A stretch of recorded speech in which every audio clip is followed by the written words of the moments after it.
உடலோட ஆரோக்கியம் என்பது அல்லாஹு தாலா நமக்கு தந்த நிகமத்.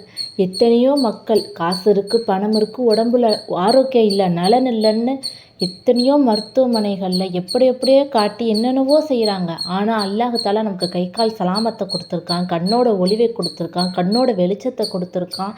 நம்ம என்ன செய்யணும்? அல்லாஹு தாலாவை நாடணும். நம்ம அதை செய்கிறதில்ல, மற்ற எல்லா விஷயங்களும் செய்கிறோம். ஆரோக்கியமான உணவுகளை அல்லாஹ் படைச்சிருக்கான்.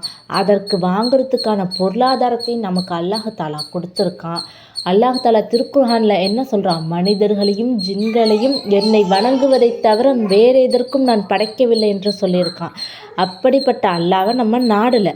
மற்றபடி நம்ம எல்லா உலக காரிய வேலைகளையும் நம்ம செஞ்சுக்கிட்டு இருக்கிறோம். பொருளாதார சூழ்நிலையும் சரி, நமக்கு மறைமுகமான உதவிகளையும் சரி, அல்லாஹு தாலா ஒவ்வொரு வேளை உணவை நமக்கு தான். அதை நினச்சி பாருங்கள். அடுத்த நிமிஷம் நிச்சயமில்லாத உலகம் இது. அந்த உலகத்துக்கு இவ்வளோ போட்டு இவ்வளோ போகாமல் தங்க விலை ஏறிடுச்சு, தங்க விலை இறங்கிடுச்சு, இப்போ வாங்கலாமா அப்போ வாங்கலாமா நமக்குள்ளே போட்டி போகாமல் இன்னைக்கு மௌத்து வருமோ நாளைக்கு மௌத்து வருமோ, படுத்தா எந்திரிப்போமோ, அப்படி இருக்க இந்த காலகட்டத்தில் நம்ம எல்லாம் நம்ம நப்சை கட்டுப்படுத்த முடியாமல் அலைஞ்சிக்கிட்டு இருக்கிறோம்.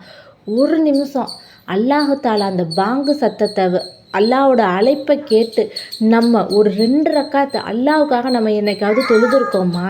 ஒரு ஃபர்ல மட்டும் சொல்லுங்கள். இந்த 4 ரக்காத்து ஃபர்ல நம்ம தொழுதுருக்கோமா? மற்ற உலக காரியங்கள்லாம் ஈடுபடுறோமே. கொஞ்சம் சிந்திச்சு அல்லாவின் பக்கம் திரும்புகள் மக்களே. உங்களை சொர்க்கத்தின் பக்கம் அல்லாஹு தாலா அழைக்கவே உங்களை முஸ்லீமாக படைத்திருக்கலாம். அதனால் அவன் பக்கம் நாடி, அவனை நீங்கள் நாடினா அல்லாஹ் உங்களுக்கு வேண்டியவற்றை செய்து தருபவன்.